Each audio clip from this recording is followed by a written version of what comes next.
There's a quiet fear I hear from a lot of retirees right now. It's not the kind of fear that shows up in headlines. It's the feeling you get when you glance at a grocery receipt and catch yourself thinking, when did milk become a small luxury?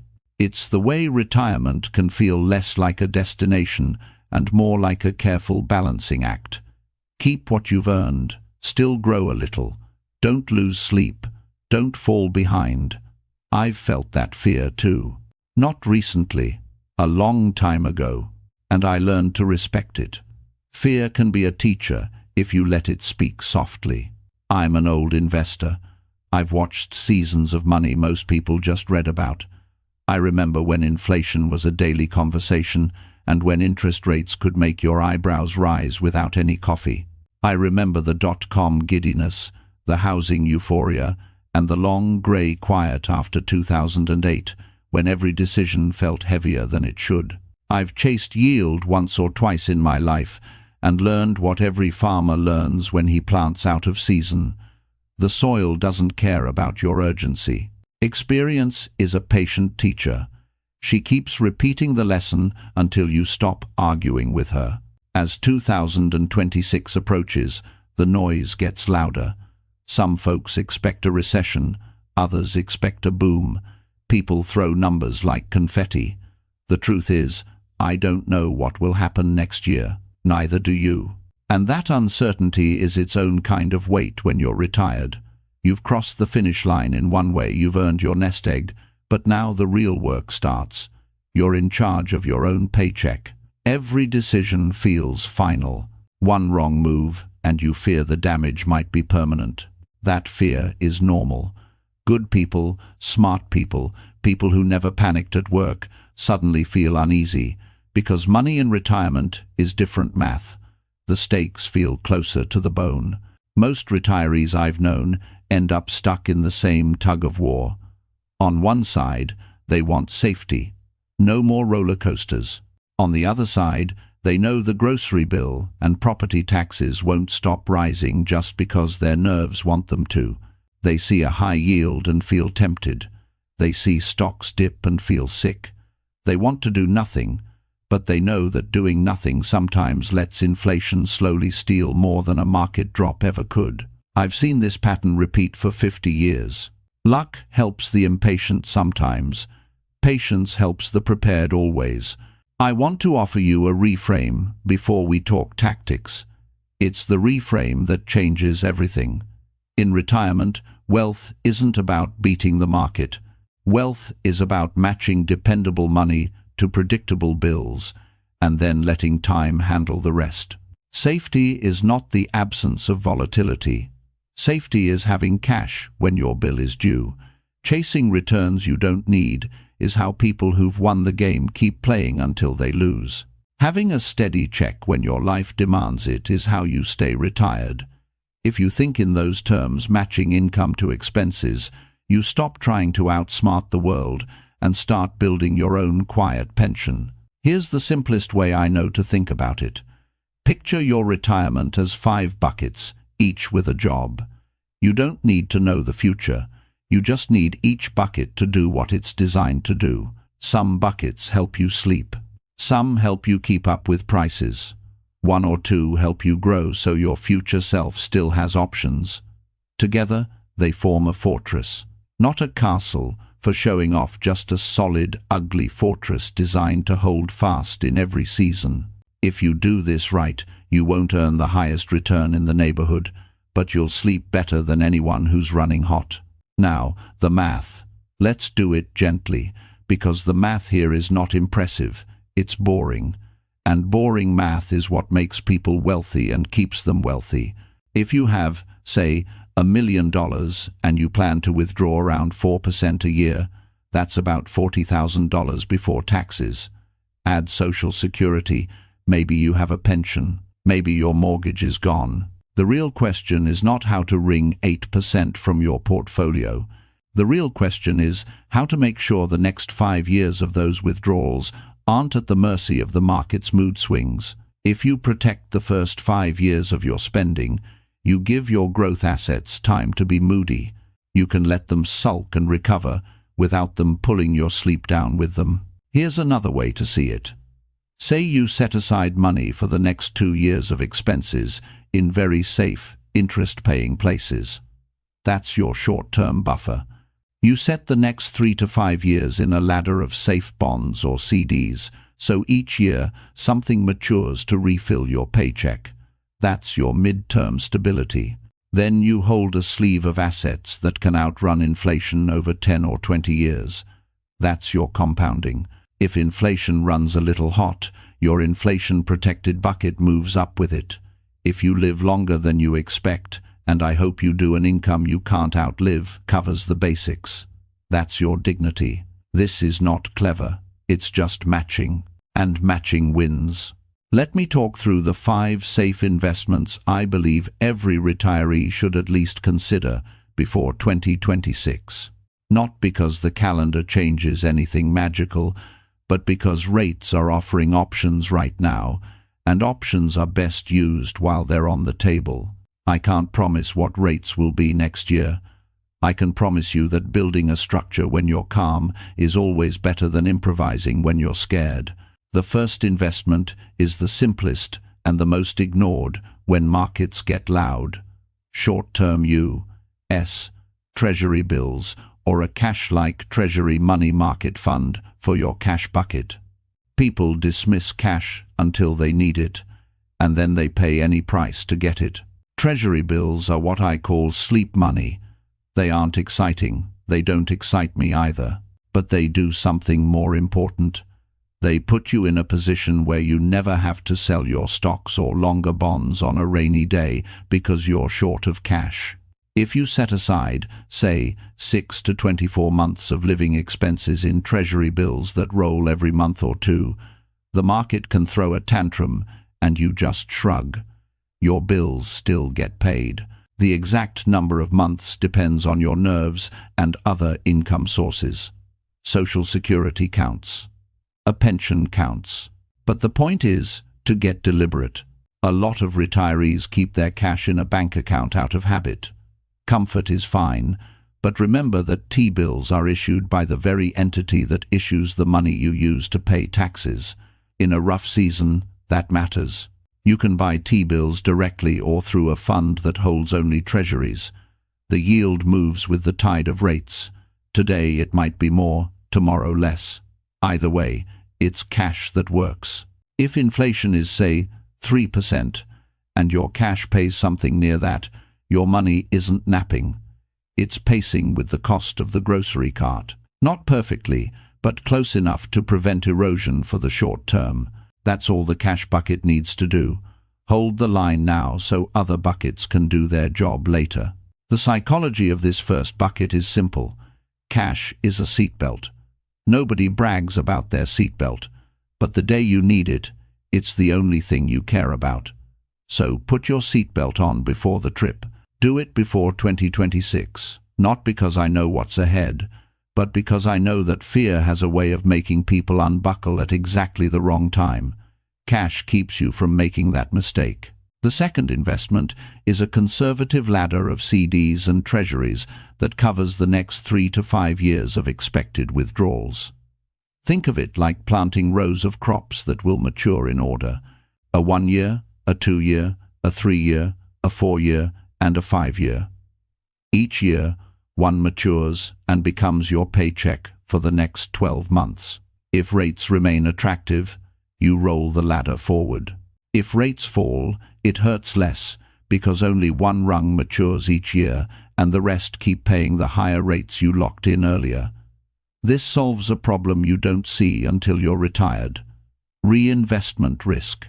It spreads it out and makes it manageable. Here's the boring math again.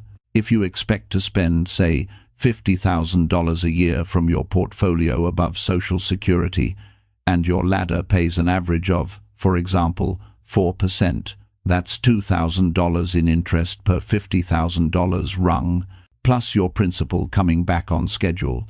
You don't need to squeeze every last drop from these dollars. You need them to show up on time. CDs are insured at a bank within limits. Treasuries are backed by the government.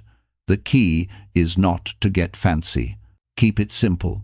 keep it guaranteed where possible, and don't reach for an extra percent that comes with strings and fine print you'd need a magnifying glass to read. Before 2026, rates may still allow you to lock in some decent income for a few years. If we wake up 2 years from now and rates are much lower, you'll be glad you planted that ladder. The third investment, the one most people resist because it isn't glamorous, is inflation protection.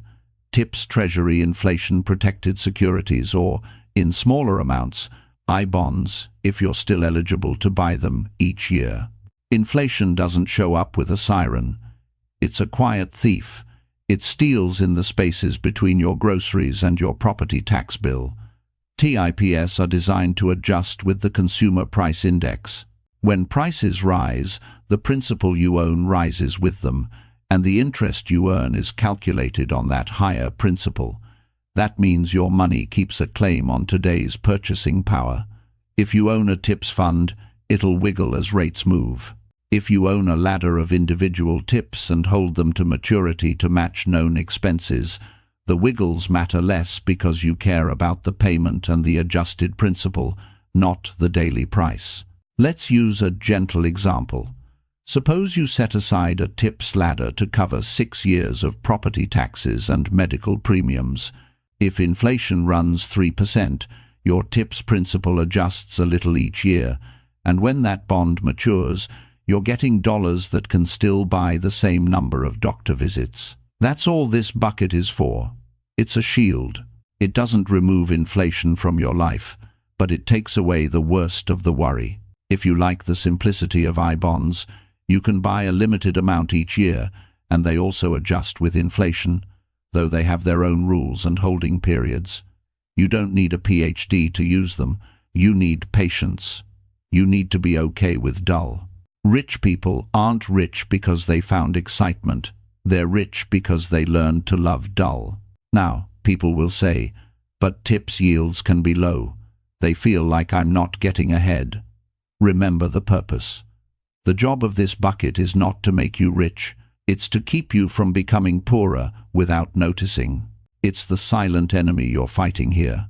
If you've ever watched your favorite yearly vacation get a little shorter, or your favorite restaurant become a treat instead of a habit, you know what I mean. Steady inflation makes regressions feel normal. TIPS put up a fence and say, not today. The fourth investment is the one that makes people argue, a sleeve of high-quality dividend-growing stocks or a low-cost index fund tilted toward quality companies. Now, some will say, stocks aren't safe. In the short run, they're right. In a single year, anything can happen. But in a 10 to 20-year horizon, which is a realistic horizon for many retirees, owning pieces of real businesses that raise prices, cut costs, and grow cash flow is one of the few ways to outrun inflation and still sleep decently. The key is not to chase yield. Chasing yield is how retirees end up owning shaky companies, paying unsustainable dividends. If a yield makes your eyes widen, it's usually a mirage. Focus on companies with wide moats, modest debt, consistent profits, and a history of raising their dividend at a sensible pace. The starting yield might be average. That's fine. The growth of that dividend is where the magic shows up quietly, year after year. Let's do small math you can feel. Suppose you own a stock that pays a $3 dividend per share this year and grows that dividend at 5% a year. In 10 years, that dividend becomes about $4.89. In 15 years, it's around $6.23. Nothing dramatic, just steady compounding. Meanwhile, the business might be earning more, charging more, and innovating. Now, add a few of these businesses together, or simply own a broad index fund that tilts toward quality, and you don't have to be a stock picker at all.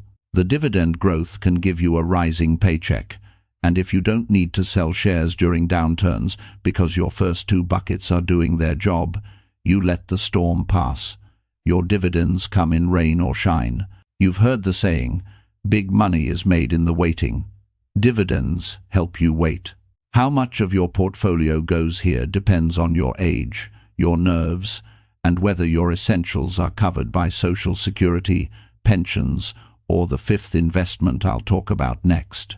But a common mistake I've seen is retirees taking their equity exposure down to nearly zero out of fear, then discovering 10 years later that their purchasing power shrank while they were busy avoiding headlines. That mistake is expensive. It often doesn't feel like a mistake until it's too late to reverse. The right amount of equities, sensible, steady, boring, gives a retiree a fighting chance against rising costs over decades. If you want to avoid individual stock risk, an index fund tied to the total market or to a quality factor can do the job. If you prefer the familiarity of businesses you know, stick to essential products and services, low debt, fat moats, and then, most importantly, let them be. Patience is the cheapest edge you'll ever own. The fifth investment is the one that makes hardened investors uncomfortable, but gives many retirees the deepest breath of relief. A simple income annuity, also called a single premium immediate annuity, or SPIA, purchased from a financially strong insurer. I am not talking about fancy riders, variable products, or anything where the brochure looks like a novel. I'm talking about the simplest form of pooled longevity insurance. You give the insurer a lump sum, and they send you a check every month for as long as you live. In view of 2026 and the uncertainty of rates, these can make sense now because payouts tend to be higher when rates are higher. But the timing is not the real point. The real point is to cover your basic living expenses with income you can't outlive. Social Security, plus, if needed, a simple annuity. That gives you dignity. That gives you the freedom to let your other investments breathe.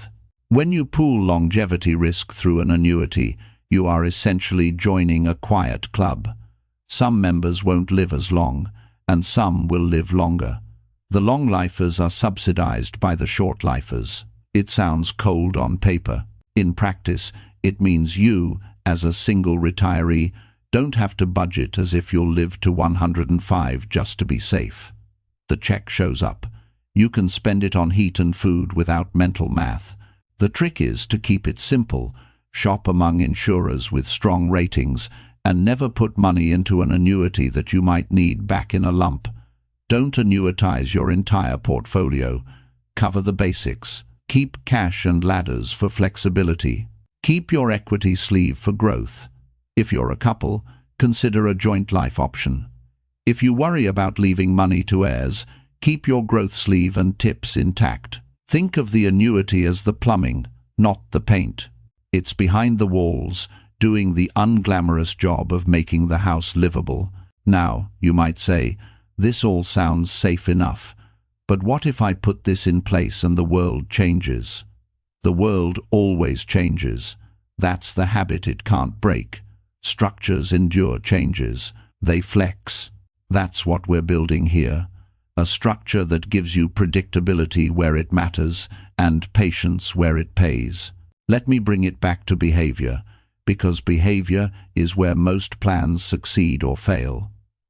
The biggest mistake I see is emotional timing. People load up on the latest high-yield thing after a friend brags at a barbecue.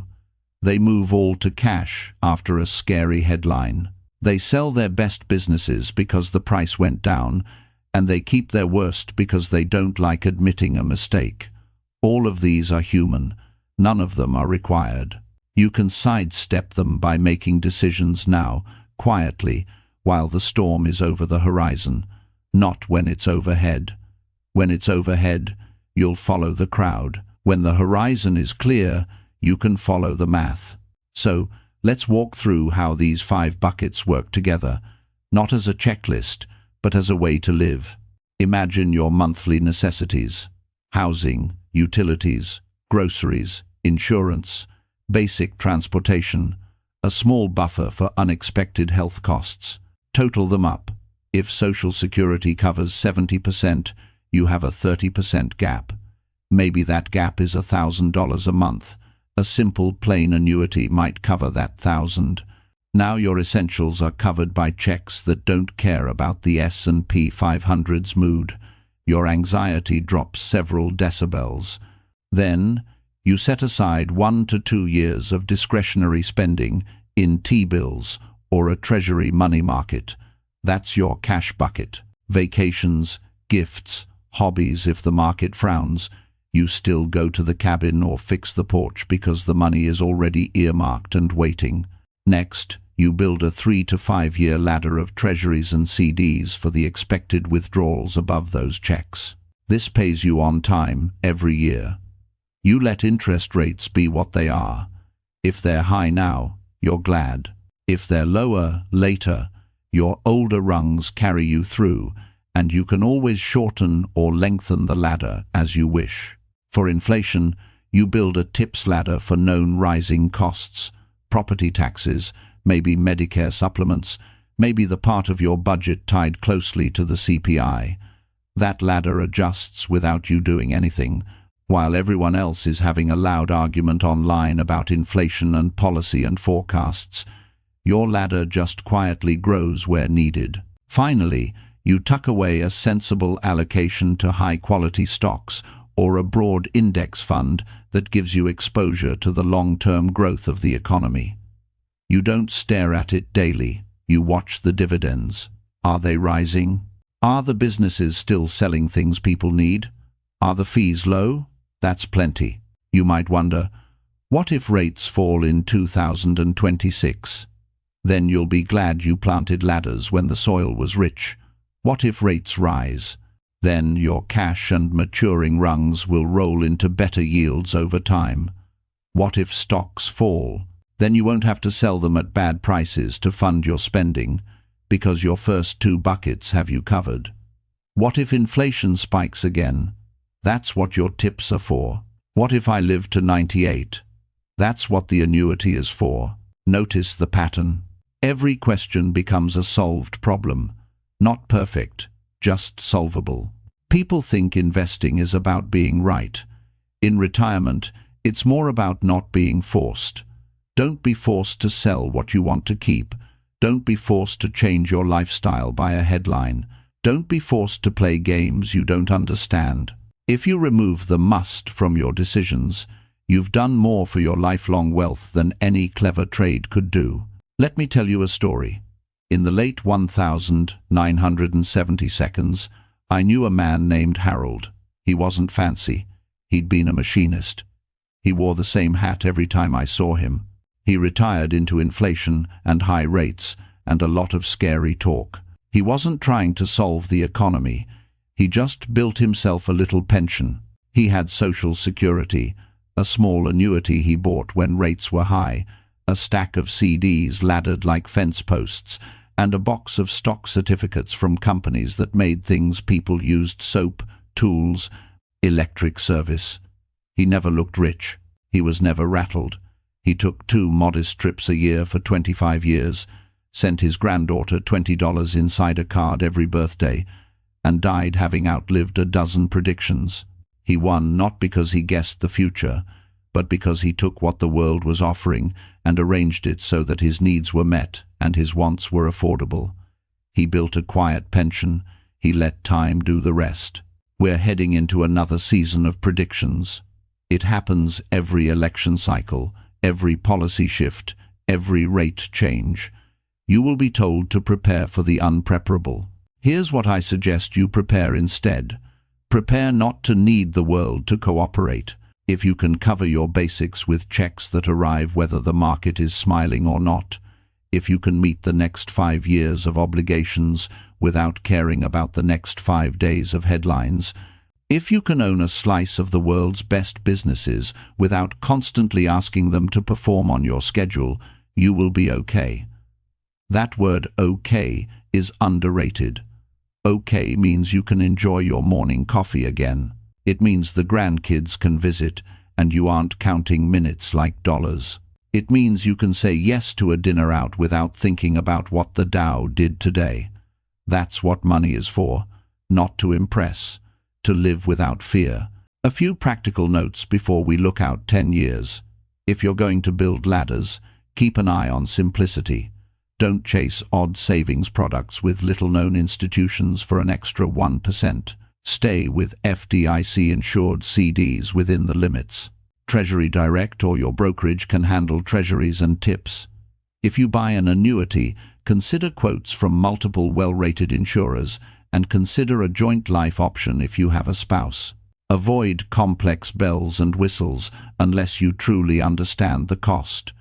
If you own stocks, keep fees low. Index funds can be your friend. If you pick individual companies, do it because you want to own the business, not because you're chasing a dividend yield that looks like a mirage in the desert. If you're worried about taxes, municipal bonds might play a role in a taxable account, but don't let the tail wag the dog. Taxes matter.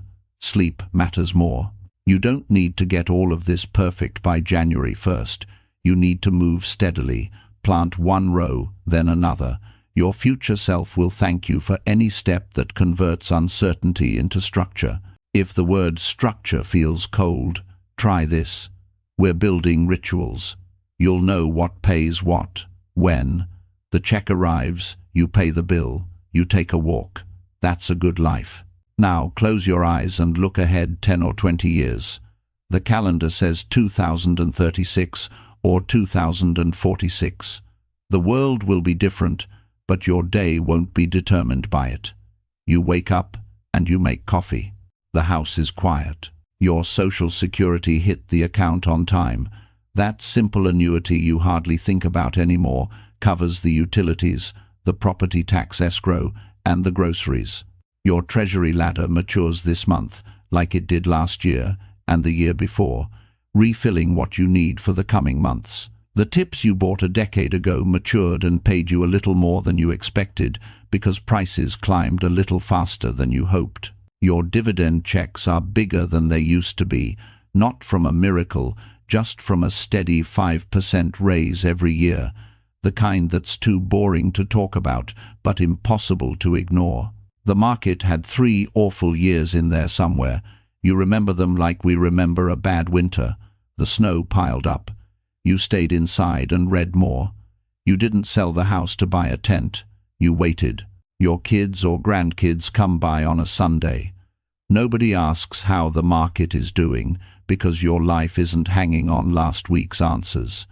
The talk is about the garden, the trip you want to take, the old car that still runs because you maintained it. You think, occasionally, about your younger self sitting at a table full of papers, anxious about 2026. You feel a little tenderness toward that person. They did you a favor. They planted. They built a wall against the wind. They kept your dignity intact. I'm old enough to know that dignity is the real wealth in retirement. It's not the number in the account.